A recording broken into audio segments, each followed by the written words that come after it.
Sox fans, welcome into the Sox on Tap podcast. It's Johnny Nani alongside NWI Steve for our first Sunday Funday of White Sox spring training. Steve, how you doing this evening? Hey, Jonathan, I would be doing a lot better if this team would go out there and hashtag set the tone.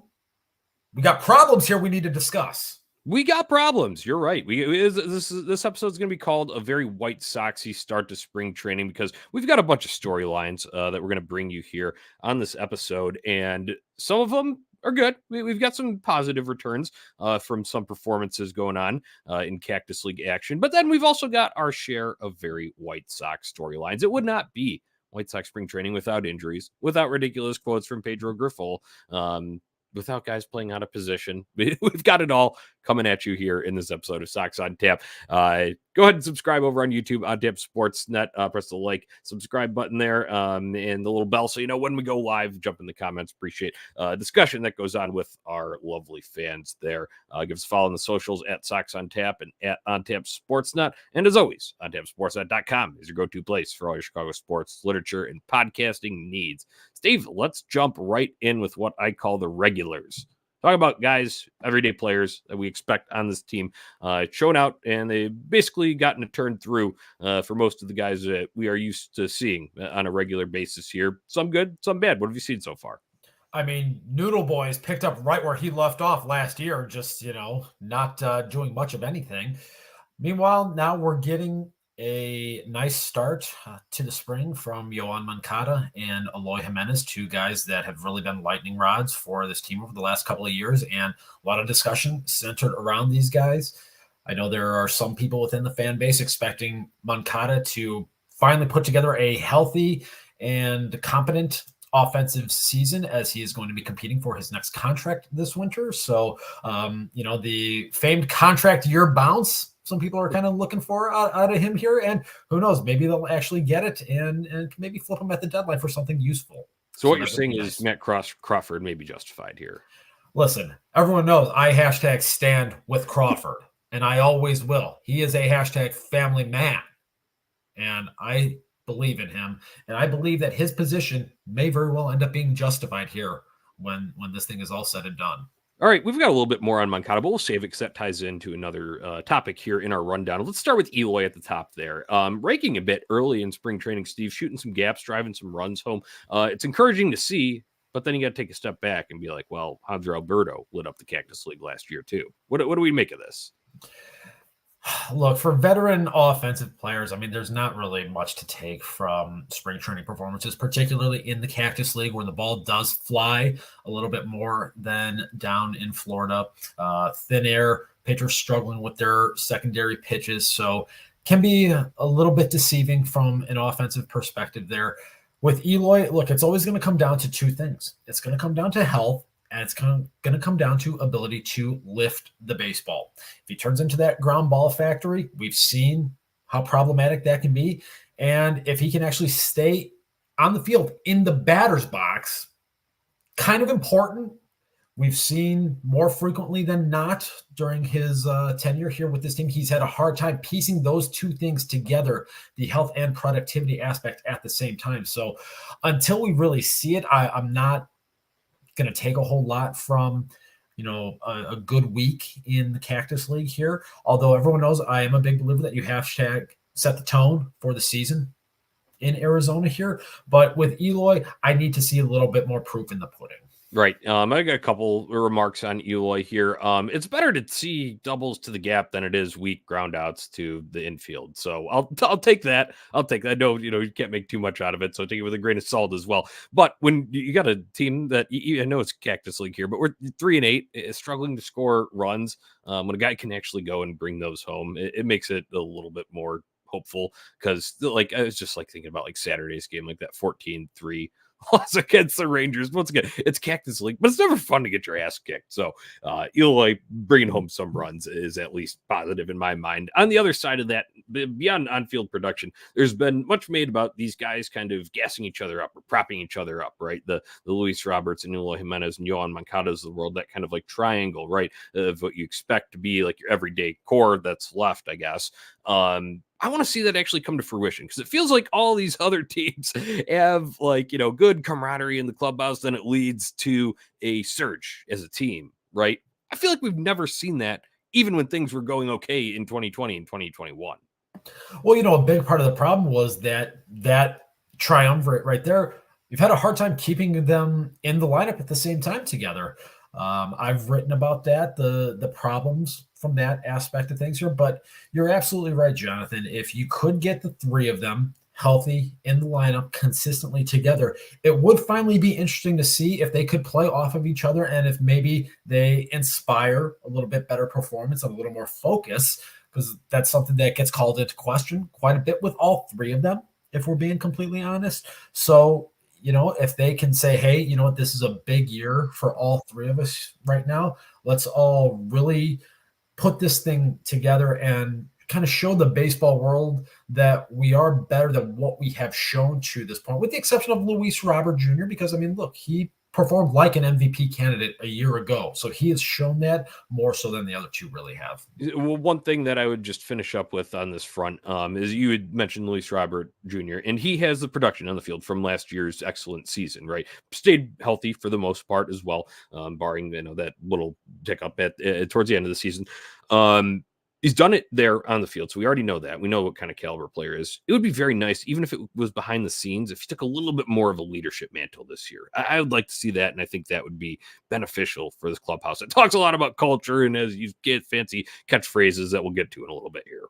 It's fascinating that you bring up the leadership aspect of it. That was something that was really touted with the hashtag Trader Jose Abreu during his time here with this team. I think especially with the Latin contingent of players, he was, thought of and talked about publicly as being kind of a father figure of sorts. Somebody has to kind of step in to fill that gap, so to speak, right there. And Robert is a guy that we know will be here. He's under contract for another 3 seasons after this year. So assuming things don't continue to go wrong and he, potentially gets moved before that contract expires, he's going to be here for the duration. So seeing him really take on the responsibilities of a leadership type role would definitely be valuable. And, you think about somebody that I know we're probably going to get to here a little bit later on, Oscar Colas. Seeing Robert kind of take him under his wing a little bit and say, hey, these are some things that you need to do to kind of get back in the good graces and find yourself and find a way back on the field and maybe into the future plans a little bit. That'd be interesting to see. Right. Yep. Exactly what I'm looking for. So, but we'll see how that shakes out. Once again, we're just a little over a week into Cactus League action here. But with that, we've basically gotten our round of seeing most of our regular starting pitchers at least once, some of them a couple of times here. And I want to start with one that is kind of eye-grabbing mainly because of the opponents he faced, but then how he fared against them. Garrett Crochet made his spring training debut, and it also coincided with Shohei Ohtani making his spring training debut for the Dodgers. And he froze Shohei Ohtani in that first at bat, got him strikeout looking. Crochet added another 2 innings of scoreless ball here today on Sunday, March 3rd, before we recorded this episode. What have you seen from the big lefty so far? Crochet has certainly started out in his first 2 outings, and he has looked every bit as electric as he was when he came up during the COVID-shortened 2020 season. He's kind of looking similar to the guy that was drafted out of the University of Tennessee and rushed to the major leagues without throwing a single pitch in the minor leagues. He's not throwing 100 and 203 anymore, but he was hitting 98, 99 in that start against the Dodgers. I didn't see any of the radar gun readings here today against the Los Angeles Angels of Anaheim of Orange County of California, the Pacific time zone. But I know some of the highlights that I did see, the stuff looked electric once again. And I personally have really called into question what his role is going to be on this team going forward. There's been talk about trying to transition him into the starting rotation. I've publicly come out and said that I don't believe that to be a viable option here. But again, I would love for Garrett Crochet to prove me wrong. I just don't think there's enough volume under his belt here to really justify that. But, hey, the early returns this spring have looked positive, and he's looked a lot more dynamic than when we last saw him taking the mound for this team. Yep, encouraging on that front, and I agree with the roles situation here. It'll be interesting. It's hard to exactly carve it out because we are still early in the spring training calendar. Just flipped to March here, so we're talking early here. But it's always interesting, and I know they're on the schedule with throwing plans and stuff, but it was not a start today, technically, even though guys only go a couple innings in Cactus League action. It was Fetty Day, first time seeing him as well, and then Crochet through the next two after Mr. Eric Fetty. So another guy that we saw. Another guy that has been subject of, a lightning rod, like you said about some of the position players, is Michael Kopech. And he was Kopeching in a start against Cubs in our first look at him. However, he came out of it unscathed, and it looked like he reined it in a little bit better than we had been used to seeing for the duration of last season. Yeah, one of the issues, obviously, that was really plaguing him last season was the control in the strike zone here and the walks. In his 2 innings yesterday, he was able to have 5 strikeouts and just the 1 walk, but there were still a number of deep counts, a lot of 3-ball counts in there, as he was working towards those 5 strikeouts. Being more efficient, and I talk about this pretty regularly on the show, talking about inefficient strikeouts. If you're going 3-2 on a lot of guys and you're getting those strikeouts, okay, sure, it looks nice in the box score, but that's how you only end up covering 15 or 16 outs if you're having to expend 6-7 pitches to get those strikeouts right there. So really focusing and attacking the zone, having better command within the strike zone, they're working ahead of hitters, staying ahead. That's going to be one of the big keys for Michael Kopech here. So obviously, as the lead Bannister bot on twitter.com here, that's one of the things that I'm hopeful that our new pitching czar is going to be able to help Michael Kopech for here in the 2024 season. Right. And also, once again, important to note, only 1 outing here to go off of. I'm sure we'll get another one coming up in this upcoming week as well. But one thing that I was texting with our guy, Aikins, about on this, and it relates to, sure, the performance, but then also the confidence, the mental aspect of the game, because that has been a much, discussed topic surrounding Michael Kopech throughout his time, all throughout being a member of the Chicago White Sox. Right. And while I thought it was like, oh, here we go again when he hits the first batter and then he walks the next one, but then he's able to get out of it. And that was good. And sure, like you'd said, going deep into counts, so you have like 5 full counts, I want to say he went to in his outing against the Cubs. But coming away from that unscathed, once again, the results don't matter, or they could, and set the tone terms, right? But seeing that not have a crooked number in the run column or the home run column or the walk, even it was only 1 technically. I know he hit a batter too, so there were 2 free passes, so to say. I think that will help his mindset going forward, because it's the first step, right? If you're going up a staircase here, first step in building that confidence for this season. And he's talked about, you can't act like last year didn't happen, because it did, but the focus has to be going forward here. And you're much better off with the scoreless outing than say you got roughed up for 3-4 runs in your first Cactus League outing. Am I right? You're 100% correct on that. Michael Kopech, throughout his time with the White Sox, has shown to be, in some cases, an overly cerebral pitcher and allows things to really permeate into his consciousness and impact him out on the mound. And he can be a very emotional guy out there. We just got to call it what it is. So being able to go out there, have that scoreless outing, particularly after the season that he did have a year ago, that, again, let's be real about this. He's been very upfront and honest about it. He has not run away from the struggles that he had a year ago. He's talked openly about wanting to put all of that behind him here and get back to the pitcher that we saw during, the 2021 season and a good portion of the 2022 season that was a very effective pitcher for this team. So having that first spring outing there, going scoreless for 2 innings, that's the type of thing that could be a building block for him to continue adding confidence as he inches towards the regular season. I really hope he can figure it out, man, just because you know when it's right, and we've just seen it in small pockets, really. The stuff can be very, very good, and he can be very effective at missing bats and limiting hard contact and all of that. You just want to see that put together consistently. And for him, so much of that is going to be on the mental side of things, especially as he looks to rebound from pretty damn abysmal 2023, in which he led all qualified starters in walks. So we'll see going forward. Only one outing under the belt for Michael Kopech. So we'll definitely be keeping eyes on him moving forward as Cactus League play continues. All right, let's keep it on pitching for a minute here, Steve. I'd mentioned him in passing, but Eric Fetty, first look at him. He figures to be a rotation mainstay, at least for this year, I'd imagine for next year too, since he signed there, unless he really lights it up and they trade him off. But Fetty, 2 innings, 4 hits, 1 earned run, 1 walk, 3 strikeouts. Anything from him? Maybe some of the other guys that we've seen around the likes, Nick Nastrini, Jordan Leisure, notable names on the pitching side here.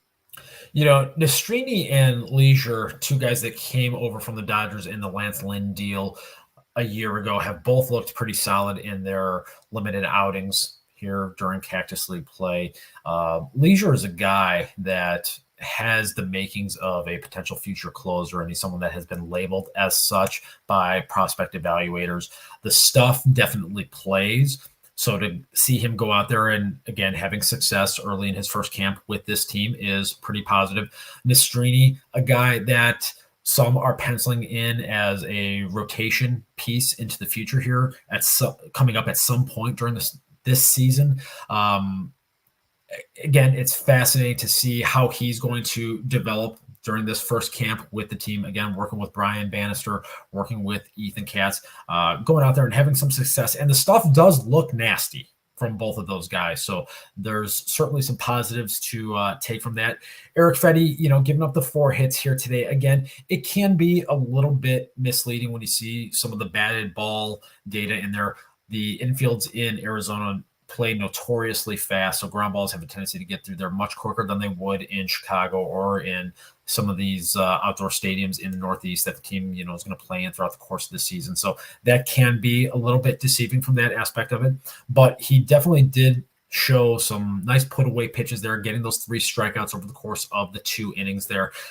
With most of these guys, one of the things I'm just really paying attention to is just limiting the walks and the free passes on that. We've talked about that seemingly ad nauseum. I mean, this team has such a negative walk differential from walks taken versus walks given over the course of much of the last 5 to 6 years here. So to try to see that pendulum kind of swing the other way, I think is going to be very important, and something that my hope is that Brian Bannister and Ethan Katz are heavily focused on. When Bannister was hired from the San Francisco Giants, that was one of the things that I really highlighted, and how under his tutelage, certainly not all attributed to him, that organization did make a significant turnaround in that area. Right. All right. Well, one last pitching note that almost slid under the radar just because the game was so forgettable itself. But Dylan Cease, the ace of this rotation, also made his spring debut Saturday in a 14-3 loss against the Texas Rangers. However, in his work, he went 2 innings, 2 hits, no runs, 1 walk, 1 strikeout here. Been kind of quiet on that trade front. And he had some comments after his outing as well. So thoughts on Cease's outing, what he said, moving forward, trade outlook? Going to see some words on this on a website that you might know is ontapsportsnet.com here in very short order. Obviously, I think there's a lot of nerves within the fan base, and I think a lot of people are just kind of holding their breath every time he takes them out here now during Cactus League play, because of the fact that a deal has not been consummated to this point. I understand that aspect of it. There's some people within the fan base thinking Chris Getz has overplayed his hand, asking for too much in return for Dylan Cease, but he's got a high value commodity there, and with that comes a high asking price. Now, the one thing that I want to try to caution people about, we still do have 25 days until opening day. So a lot of things can happen. Pitching injuries happen during spring training all the time. You look at the Baltimore Orioles already with Dean Kramer and John Means, 2 of their rotation mainstays, starting the year on the injured list for a team that was already thin in the starting pitching department. Yes, they went out and got Corbin Burns to help fortify that rotation, but this is a team that still needs pitching help, particularly frontline pitching help, given how they were embarrassed in October by the Texas Rangers a year ago. So they're just one team, though, in this equation. You look at all the other contending teams out there, the Yankees, the Diamondbacks, the Cubes, the Blue Jays, the Dodgers. like I said, injuries happen, and you never know when a deal could ultimately come to fruition. Craig Kimbrell, famously when he was on the Sox in spring training of 2022, got traded a week before the season started. As all winter that year, everybody was saying, we got to get rid of this guy. We got to get the money off the books here. It didn't work with him setting up for Liam Hendriks. He was there all spring up until that very last week. So we still do have time for things to happen. But I know myself and a lot of other people here are really just holding their breath every time Dylan Cease throws a baseball. Yep. Well, he doesn't seem too concerned about it, at least from his comments. So, like you'd said, right now we've still got some time in between now and when opening day strikes on March 28th. So we'll have to see what happens over the course of this next month. Stay tuned on tipsportsnet.com. More words from NWI Steve on that topic coming at you in the near future here. All right. Let's get to a very White Sox bit of news here. And that was also in that blowout against the Texas Rangers. Oscar Colas was playing some first base, and he let one slip through on a ground ball. I wasn't even watching at this point, just listening. But then you get the news tidbits coming out from the beat reporters that Colas, oh no, he's been taking ground balls at first base here. And he did it over in Japan too. So it's not a completely foreign position to him. But I don't buy it. And it's a right fielder playing first base. And then in another world, we've got first baseman playing right field with the Gavin Sheets situation. Steve, this team is the meme that just keeps on giving. I really don't even know where to begin with this. We talk about Colas being a right fielder playing first base. This is a guy that was playing center field in the minor leagues. And now we're taking ground balls at first base when Andrew Vaughn and Anthony's baby boy, Gavin Sheets, who seemingly is incapable of being removed from this roster, they're in that particular position. And now we're going to cycle in Oscar Colas. I mean, what is the plan here to have him playing first base down in Charlotte? I really don't know what we're doing here at this point. To me, in a lot of ways, it seems like he's just Mr. Clean's personal whipping boy. And now we're going to sit here and we're going to have him play out of position, because let's be real about this. He's not a first baseman. You can talk about him playing there in Japan all you want. He's an outfielder by trade. So going and doing this now, it almost seems as if this might be Oscar Colas's last legs with this organization at this point. That's so weird to say, considering he just made his debut last. I understand it didn't go well, and I'm not huge on him, but still, that is just, like I said, it's a meme. It's a meme at this point. It's so White Sox. Yeah, it really is, Steven. Like I said, I dubbed him Bust Boy last year, but I also had said some comments when the White Sox traded for Dominic Fletcher. And while I expected Dominic Fletcher to be one that would rise above that and be more likely the option in right field to start this year, that didn't mean for me that Oscar Colas is completely out of the picture, because guess what? Injuries happen over the course of 162 game grind. Guys get hot, guys get cold. You never know if maybe something clicks in the minors. I was just thinking more he gets moved down the depth chart, not fucking bounced to a new position. What are we doing? Meanwhile, Gavin Sheets is still taking fly balls in right field somehow. Yeah. Make it make sense. We'll go to the guy who, makes it not make sense here. That's Pedro Grifol. We've got some just, once again, more meme-worthy stuff here. And I'm sure you've seen it. Most of our listeners have probably seen it. His comments on Moncada in the two-hole, because Moncada wants to hit in the two-hole. And Pedro Grifol is talking about it like it's not the two-hole, because his description is not on par with what you expect in the modern game of baseball. I'm pulling it up here. All right, here's what Pedro Grifol had to say about this. And he says, that's selfless spot in the order. You have to give yourself up. Not a lot, but some. You have to take pitches, move guys over. You might have to bunt, hit and run, and he's all in on that. With your main guys, I don't like interrupting the rhythm of the lineup. So what does that mean? You've got to play. You got to give us games. He knows it. He wants it. He just has to go and take it. I'm not going to hand it to him. Steve, this comment made me roll my eyes into the back of my head. Your thoughts? Remember when he was hired and he won the press conference, as people like to say? A lot of people that follow this team, a lot of observers, people in the blogosphere, talking about Grifol is a more analytical guy. Does talking about bunting and hitting and doing hitting runs with your number 2 hitter, which most people perceive to be the most valuable spot in the order, does that line up with analytics and the way that the game is thought of today? Not in my baseball world, not from a lot of things that I read when it comes to lineup construction and utilizing those 27 precious outs that you are given each and every night. I thought we were past this point of giving away those 27 outs that are valuable currency. But now we're circling back to this. It's almost as if he's Pedro Grifol at this point. Grifol. I mean, that goes without saying. Yeah. 2 spot is a premium position in the order, Steve, as you alluded to right there. And I'll just say it straight up. And I would like Yoan Moncada hitting in the 2 spot as long as he does what we saw during the World Baseball Classic and what we saw before the injury really flared up. Because if you remember, it was only a week and a half run at the beginning of the year last year. But when he was up there, he was pretty well there. So I'd like that. But with some power production, yeah, he can move guys over, but let's do it on a double to the gap. Let's get maybe somehow Noodle Boy gets on. Then he hit a 2-run home run. That's what I want for my 2-hitter. I don't know about you.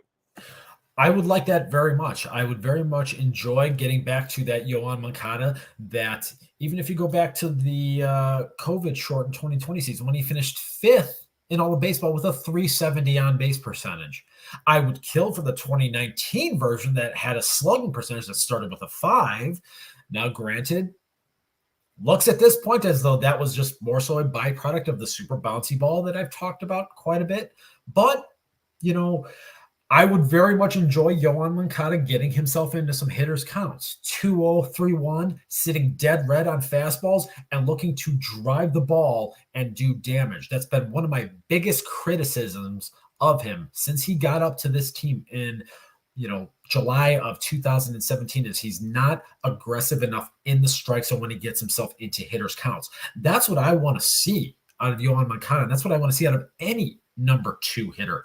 Think about Shohei Ohtani, the Camelback Ranch's other tenant there. When he's getting up there in the batter's box and he's ahead 2-0 in the count, do you think he's being passive up there? If there's a fastball thrown right down the dick, do you think he's taking that pitch? No, he's looking to hit it to fucking Mars. That's what I want out of Yoan Moncada or anybody in that number 2 spot for the White Sox. Right. I mean, you look other places too. I don't know exactly how the Yankees are going to run it down, but you got options there in Juan Soto and Aaron Judge. Is Brett Boone asking those guys to, be selfless and sacrifice in that situation? I don't think so. What are we doing here? It's ridiculous. So I've got another one for you, Steve. If that wasn't enough, I've got another one for you from Mr. Clean here. You ready for it? Pedro Grifol. There's a certain way we want to do things and a certain style of play we want to see. That's where we're at. I've said this before. The train is leaving the station. You're either on it or you're not. This is how we do things. That's a lot of word salad. Now we've got trains leaving stations. We've had houses built in the past. We've had a number of these sort of phrases that have been thrown around here. But he's talking about team culture, probably related to the FASTS acronym that they're throwing out there as well at spring training, Steve. This stuff, like I said, I keep going back to this, but it is the meme that just keeps giving. This is White Sox baseball. This is junior high baseball bullshit right here at its finest, and it's being displayed in the major leagues. Seriously, he has shown himself to be completely incompetent, to be in over his skis. I think the baseball world realizes at this point that there was a reason why he had never been hired as a manager and that this will be his lone managerial stop. And the fact of the matter is, if he wants to talk about a train leaving the station, the fact of the matter is this: that train is not getting where it wants to be as long as he is the conductor leading that train, plain and simple. Well said. Like I said, when I hear this kind of stuff, I wonder if the beat reporters taking this down. How do you keep a straight face? How do you keep a straight face listening to some of this? That's what I want to know. So kudos to the James Fegans and Daryl Fanscowens and Scott Merkins of the world for apparently being able to keep it together, because I would, I don't know, man. At this point, I can't help but laugh. That is all I can do to really weather this sort of stuff, Steve. And, for all the talk about culture, I was listening to a little bit of, just some national takes on certain things and talking about how the deterioration of that culture and getting called out publicly on multiple occasions last year. I have an unfortunate feeling that it's going to be more of the same with this dude at the helm. Because sure, there were probably some issues between some guys. I mean, we've heard the Yasmani Grandal and Tim Anderson back and forth and yada. You get rid of some of those guys, but there's the fact of the matter is they are still a group, a core group here, as the player performances we just talked about at the beginning of the show. And the guys that you brought in, sure, you might have some okay veterans and stuff there. Does anyone really, jumping in front of Pedro Grifol to conduct that train and take it in a new direction? I don't see it. Here's a question that I have for you, Jonathan. How often do you hear about culture surrounding teams like my Barbs or the Dodgers or the Astros? You don't hear about it very often. And you know why? Because those teams are busy hitting the ball out of the ballpark and outscoring their opponents on a nightly basis. Now, sure, they have their ways of doing things. Yeah, that's absolutely true. All good, successful organizations have a way that they go about doing things behind the scenes through the minor league level. There seems to be a consistent process that successful organizations follow. But you don't hear this talk about, oh, there's a great clubhouse culture. You hear about clubhouse culture and trying to get that back on track when you have losing teams more oftentimes than not. It's always, we need to repair the culture in this locker room after we had a 100-loss season. I'm not hearing any talk about, culture with the Barbs or with the Phillies or any of those teams, or the Diamondbacks, the Rangers, because they win. Right. It's kind of like a given. It's like already like just there, and you don't need to talk about it because it's existing. And they, what feels good, what really helps drive things is winning ball games. That's, the ultimate culture builder right there. So unfortunately, the Sox aren't going to be doing too much of that this year. And part of that is going to be because they can't stay healthy. And it wouldn't be White Sox baseball, White Sox spring training without injuries, Steve. We've already got 9 players on the White Sox injury report, all of them pitchers here, some more severe than others. I'll do a quick little rundown here. Davis Martin targeting midseason return as he recovers from Tommy John. On the Tommy John topic, Edgar Navarro and Jesse Schultens are out for the season because of that. John Brevia. R.I.P.I.P. Let Jesse cook me. Yep. We need to cook. Damn it. It just wouldn't feel the same with Jesse Chavez. I know some people suggested that to me, using it for him. I don't know if I can do it. We'll continuing on here though. John Brebbia, right calf strain, taking some time off now, but they're still hopeful to be ready for opening day. See how that plays out. Shane Drohan will start the season late. He had shoulder surgery. Corey Knebel on a minor league deal here. Is still recovering from that shoulder surgery that knocked him out in 2022. Needs more bullpens before game action, and opening day status unclear. And interesting comments there. Jimmy Lambert, shoulder soreness, 10 to 14 days as of, I believe, Wednesday when that one came out. Joe Barlow, shoulder soreness, likely out longer than Lambert, but he's got some options, so that might be workable. And then Jake Eater, right shoulder soreness, throwing side session on Sunday. Don't know how that one went, Steve, but you have some take on Eater here. Let's hear it. Okay, so I saw some conversation going on the X machine about why there's concern or why there would be a delay about a pitcher and his non-throwing shoulder having some soreness. So here's the one thing that I can think about. If you have an extremely sore non-throwing shoulder, one thing that can happen is it can cause, your what they call leaking with the front side here, your glove side. So if you're leaking with that front side, in this case with Eater, the right shoulder here, it can cause you to open up a little bit too early and can add additional strain onto your throwing shoulder. This was a problem that I personally dealt with during my time as a scrub junior college relief pitcher. So I can personally attest to this here. So if that front shoulder is leaking a little more, because if you're trying to overcompensate for it because it is extremely sore, you can then potentially develop a throwing shoulder issue if you're opening up too early, flying open with that front side right there and putting more strain on that throwing shoulder there. So they're probably just being overly cautious with it. That's the one thing I can think of with it. Who knows? There could be something else going on there, but they haven't said a whole lot about it. So that's just one little thing that immediately kind of caught my eye and kind of got my brain turning a little bit. Right, and I feel like, fans are quick to jump on that because, the question mark then, well, we've already, feel like it was a culmination of, okay, well, we've already had a wave of injuries here. Then you add on something like that may be a little bit, mysterious on that front as to why he would be slowed down too much in camp. But they did say he was going to throw aside today. I did not hear any reporting back on that, so maybe we'll get an update throughout the week. Keep an eye on the at Sox on Tap socials, and we'll keep you posted there as we have anything here.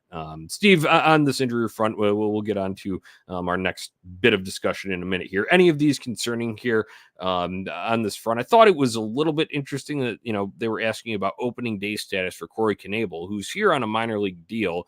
And, in a perfect world, yeah, it'd be great if he could make the major league team, but there are no guarantees there. Is this hinting at anything that he was, above the pack in terms of getting a bullpen spot here? I think they probably did view him as somebody towards the back end of the bullpen that they were meaning to pencil in for opening day, just given his status as a veteran guy and someone that has had some significant success here at the major league level with a relatively young, inexperienced bullpen and a group of, relative journeymen for the most part. Knebel was a guy that you thought maybe you could pencil in there in that ninth inning slot. So, and maybe there were, some conversations that were had with him and his representation at the time that he did sign with the team that say, hey, you have a, front track in terms of getting a roster spot here. I know it was done on a non-major league guaranteed deal, but, those conversations do certainly happen. So, I don't know that I would say any of them are overly concerning. You see shoulder soreness with pitchers pretty much every spring training here. I think the sheer quantity of them and just given the injury problems that this organization has had for the last couple, 2-3 years is raising the alarm bells. But I feel like this is pretty common across the game. I haven't looked at the injury reports for all 29 other teams, but I would venture to say you're probably going to have pitchers of varying degrees with shoulder soreness or elbow soreness kind of littered throughout camps. Nope, I'll just send out this warning here then, because you're going to hear it, and there's going to be a lot of frustration, and understandably so. The fan base, right now we may be apathetic, but when the real games start happening, that there's going to be some anger at the performance of this ball club because they're not going to be very good. And unfortunately, if such injuries continue to linger, and we've already got a few that are long-term, so you can maybe open up a couple of spots already here, you're going to see the likes of Brian Shaw, Jesse Chavez, guys that are veteran guys that have no business being around here for the long haul, right? But they're going to have to help fill innings here, and people are going to get frustrated about that. So just be ready for it. I'm just telling you right now, these injuries linger. That's what you're going to see, because that's who's going to be available to actually throw. Maybe not well, but they can throw. So I'll leave it at that on the injury report, Steve. Let's take it off the diamond and move it up to the broadcast booth. We've got ourselves a new TV announcer. John Schriffen made his White Sox TV debut over that first weekend of Cactus League games. And early returns, you wrote up a little post about this over on ontapsportsnet.com, talking about, what to make of John Schriffen's first couple of games as a White Sox broadcaster here. And Steve, just in short, I'll go into a little more detail after you speak on it, but I was pleased with what I heard and saw. I agree. It was a very easy listen. John Schriffen is obviously a professional broadcaster, someone that is trained to do this. And there wasn't any over-the-top corniness that, kind of plagued and was a little bit detrimental to his predecessor, Jason Benetti. I know there's a lot of Jason Benetti supporters that watch this show that, are boycotting the team overall now and are upset about, the fact that he is no longer here, that he's up in Detroit at this point. But there were aspects of the broadcast that I know I didn't particularly care for, and a lot of other listeners didn't care for either. Schriffen, with only the 2 broadcasts under his belt to this point, we didn't get anything to that point. Like I said, it was a relatively easy listen. He seemed to have very good rapport right off the bat with Stephen Stone, who can be a little bit of an old curmudgeon at times, both on social media platforms and in the booth. Plenty of times where him and Hawk. There's a track record, yeah. Him and Hawk were at odds with each other a lot. Now, look, Hawk, very big personality in that booth. It was his booth, and he commanded it, and he let everybody know it. So that can certainly happen. But there were also times where Jason and Steven, had some awkward moments in there. But that didn't seem to happen with John Schriffen. One of the things I talked about in the pieces, we didn't really have a signature call from Jason Benetti, something that is really synonymous with most of the legendary baseball play-by-play men throughout the course of history here. And I kind of posed that question after the team had the walk-off winner where he, kind of coined the term South Side stand up. So that's something I'm going to be paying attention to and seeing, is that going to be part of his regular repertoire? The reaction to that was a little bit mixed. I think that's something that could grow and develop over time to have a little bit more cachet to it. So I'm interested enough to see where he kind of goes from this, but the early returns I thought were positive. I liked it. It was a walk-off win there too. It was pretty exciting for spring training standards, because it was Edgar Quero, one of the top interesting prospects there, coming in and hitting that. And I liked it. I didn't feel like it was forced, and I enjoyed it. And some people, jumped on it saying, "Oh, well, it's only spring training and this and that." First of all, you got to set the tone, right? So apply that to the broadcast booth along with the team. That was a good way to set the tone, in my opinion. Yeah. Again, it was his second broadcast. He's learning himself in the booth. He has to be prepared to do this 162 games a year, win or lose. There's going to be a lot more losses than there's going to be wins this year. He's got to find his way in the booth. He's got to find his style, and he's going to try some things. Some of it's not going to work. Some of it will stick. Hawk was in the booth for close to 4 decades. And one of my favorite Hawkisms, and I wrote about this also in the piece, he didn't start working into the regular rotation until they snapped a 7-game losing streak in August of 2005 with the infamous, "and this ball game is over." Hawk had been in the booth for over 20 years at that point before he started working that in there. So to think that Schriffen is trying some things now in his second broadcast, how dare he? Oh my God.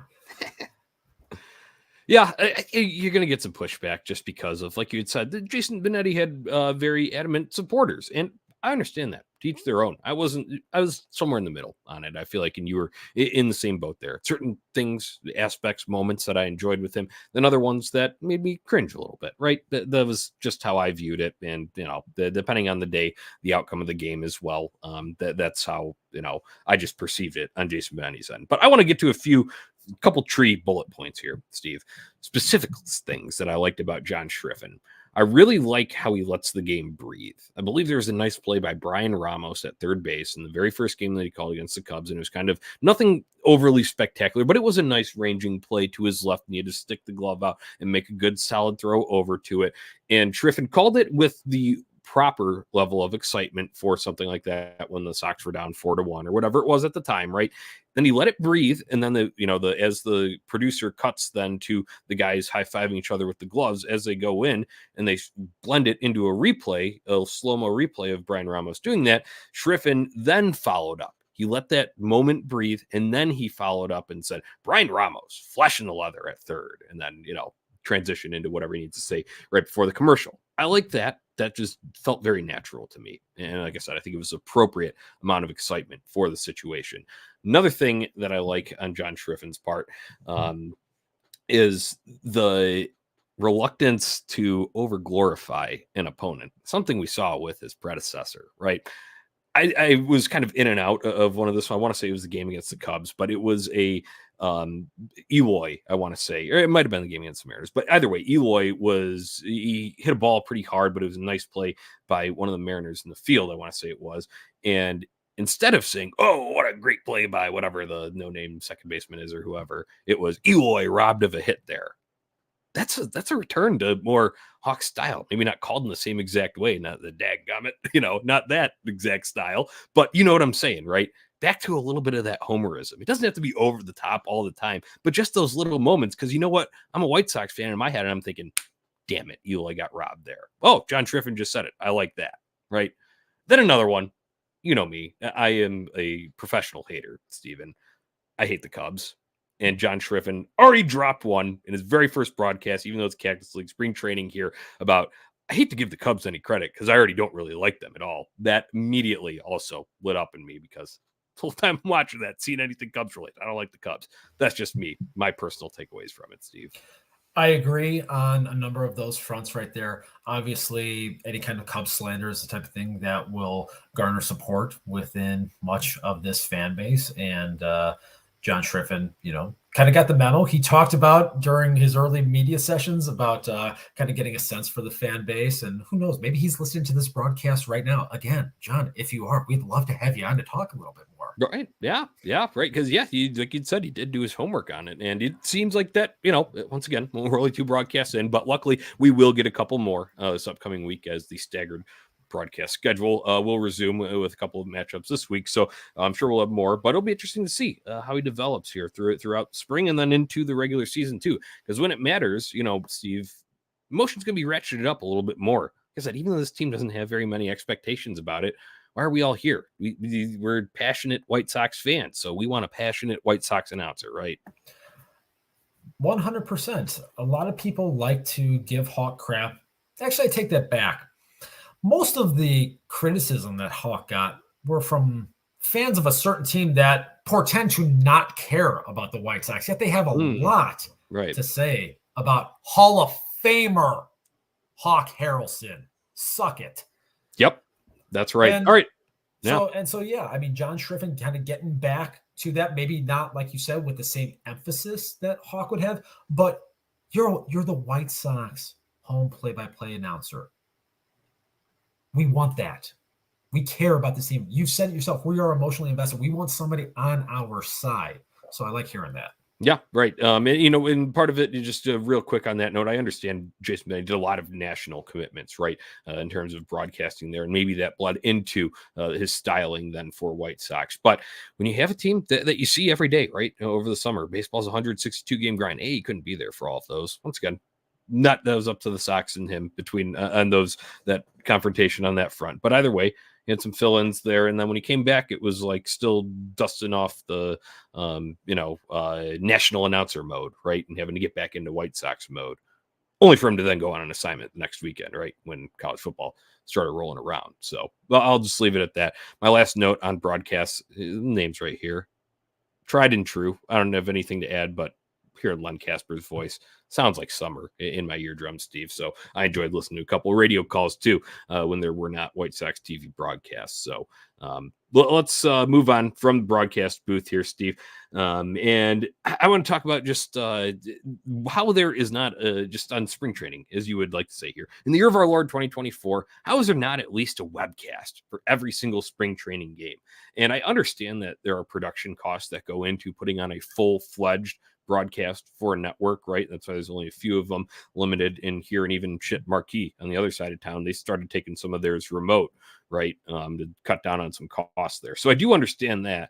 But you're telling me out in Arizona, where a school like Arizona State with a pretty prominent journalism programs right in your backyard, you can't put together a team of students to maybe put together a webcam broadcast. And I don't even need announcers on it, Steve. I would honestly love to hear the natural sounds of the ballpark. But if you could just get some camera operators in there, maybe one producer on the switch to get the right camera angles. Shit, it was a little thrown together, but I was happy that the Texas Rangers, even though it wasn't anything high quality, kind of looked like a Birmingham Barons game on the center field camera view, but they were at least able to put together a webcast for that game on Saturday, right?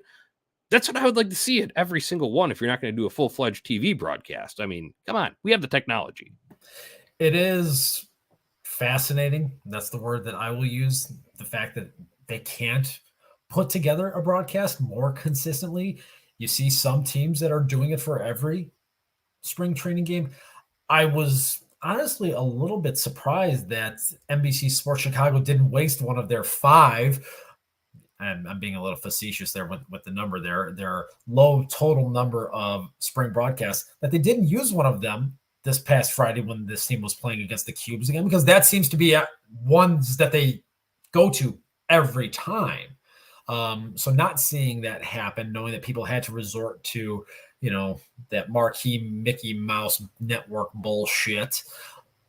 A little interesting choice from my perspective there, but again, like you said, at least give me a webcast, give me something, because I want to see Eric Fetty pitching. I want to see Nick Nastrini pitching.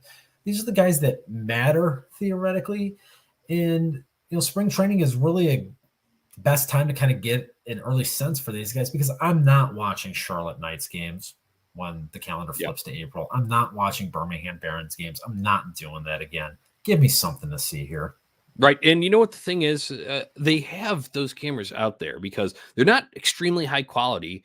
But when Gavin Sheets hit a pair of home runs in that split squad when he was in the home game against the Royals there, but most of us were watching the one against the Mariners on the road because they actually had a webcast put together, right? There's a camera out there. Granted, it was pretty rough quality. But like I said, you're telling me that, you could get those to clip highlights of Gavin Sheets hitting home runs, but we can't just get just a couple of operators on it to just feed you the game action live, even if it's not as extensive in terms of dialed in angles and real close-ups and stuff like that. Come on. We can do it. We can do it.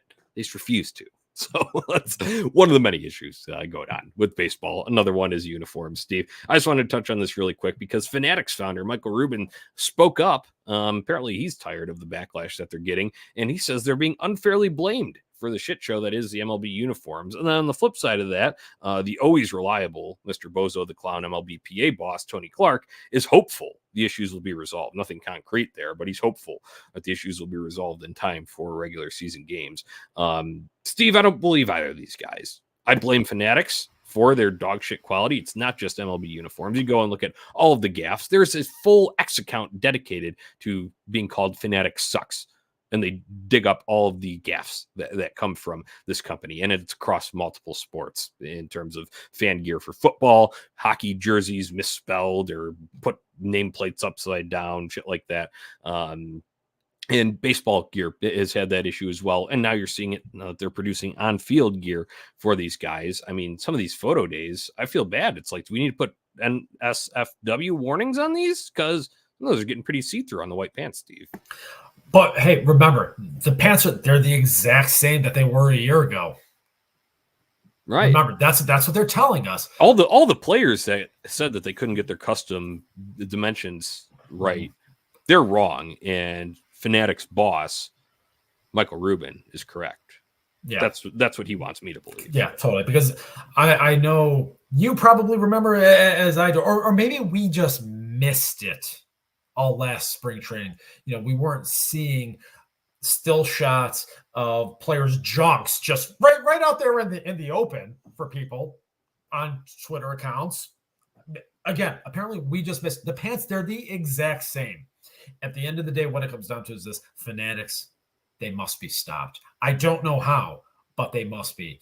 And if Tony Clark is involved in something, I'm going to assume that it's just not going to be resolved properly. Yeah. And that if anything, the problem will probably get worse. Yep. It'll at this point, with us being just a little under a month out from opening day, I have a hard time believing that this shit is going to get rectified in a way that would be acceptable for the majority of players that have these complaints coming out. Steve, do you remember? I want to say it was after COVID in 2021, early on in that season, and the White Sox weren't wearing their 83 colors on Sundays. If you remember that. And there's a supply chain hold up there, and that was still under just Nike, right, in the transition from Majestic. And if they're going to have issues on that front, Fanatics is even worse run on their front. So I have no faith in this thing getting rectified and no intention to buy any of the Fanatics gear. Oh, I think that this train wreck is just beginning. Once we get towards the regular season, I know I've had conversations with our friends of the show over at Grandstand at the corner of 35th and Wallace, longtime apparel shop just down the street from the ballpark there. They I've had a lot of conversations with them about this, and just some of the things that I've heard are just really troubling, honestly. It's like I said, Fanatics, they have to be stopped. Yep. At the end of the day, I'd recommend following that Fanatics Sucks account on X. It really does give me a good laugh, and it's sad that this uniform manufacturer is botching things so much, but they bring to light a lot of the issues that you're talking about, because some players can say it or whatever, but until you actually see it, how bad some of them are. I saw a store that got a shipment of Mets jerseys that were stuck together, and they had to really like pry them apart. That's what you get for heat pressing instead of stitching. Come on. It's Major League Baseball. Stitch the damn uniforms. It's ridiculous. I'll leave it at that, though. That's Little League bullshit. It's Little League bullshit. Steve, let's move on as we look at what's on tap next here. Coming up for the White Sox, Monday at home against the Diamondbacks. Tuesday is an off day. Wednesday, Dodgers. It is at Camelback Ranch, and that one will be on NBC Sports Chicago. So our next taste of John Schriffen there. Thursday versus Milwaukee. That will also be on NBC Sports Chicago, so a little midweek. White Sox baseball on your television. Friday at Cleveland, 2:05. That one's only on Guardians Radio. Saturday at San Diego, Sox will have a webcast of that one, and then Sunday at San Francisco, 3:05 with that change in time there. It's kind of coming early this year, but that one's only on Giants Radio here. That's what's coming up here. Steve, other than that, I'll be keeping an eye monitoring some of these injuries. Who are you looking forward to watching perform more? I think we're going to get another Michael Kopech one. That'll be one that I'm definitely tuned into. Yeah, I would say Kopech is definitely at the top of my list right there. And at the same time, Eric Fetty. I wish I could have gotten to actually see the game live here today. Obviously, you've seen just some of the clips on the interwebs here. Looks like he's probably slated to throw on Friday in that game against Cleveland, so we probably won't get any live. We obviously won't get any live video feed of it there, but those are the two guys that really have my interest peaked the most. We saw some positive things from Michael Kopech. I just want to see him going out there and attacking the strike zone more consistently, working ahead of counts, and being more efficient. Yep, I would agree with that. On the position player side, unfortunately, now we have to monitor this Oscar Colas situation and our right fielders playing first base and our first baseman playing right field. So we'll see how that all shakes out. I think Mike Moustakas is already cooked. So Chris Getz, that was a great idea, as you had said, but want to say that one's already, he won't be on the train leaving the station here, Mr. Clean. Okay. And other than that, Dominic Fletcher, that's another one that I'm keeping an eye on, because can this be an answer to the right field question? I don't have faith that it'll be fully answered here, but it is just the next, guy in line here. And I would hope that, that small sample size that he had with Arizona last year at least gave me some hope that this guy can get on base and maybe shoot some gaps. But, there's been some good and mostly meh so far from him that I've seen. So. Yeah, Fletcher is, I think, on the positional side, one of the more interesting guys to keep an eye on for that very reason there. This black hole that this team has had in right field since... Feels like a curse, right? It really does. I mean, Avi Garcia was really the last time that this team had any kind of stability. And, I mean, think back. He was a guy that was kind of maligned for a good portion of his White Sox tenure. But since he left, man, it has just been a revolving door of suck out there. And if Dominic Fletcher could help be part of the solution in there, even if it's in just a platoon role right there, obviously he would have the strong side of the platoon there, hitting from the left-handed side of the plate. That would go a long way towards helping this team get on track. Yep, I agree 100%. So we'll keep an eye on it. Once again, follow us on the socials at Sox on Tap, at On Tap Sportsnet. Keep you updated with what's going on out in the desert at White Sox spring training. As always, ontapsportsnet.com, place to go for your Chicago sports literature and podcasting needs. And subscribe on YouTube so you can join the comment section. I would love to hear your take on what's going on with the Sox. All right, Steve, that'll wrap it up for this edition of Sunday Funday with Sox on Tap. Until next time, White Sox forever. White Sox for life.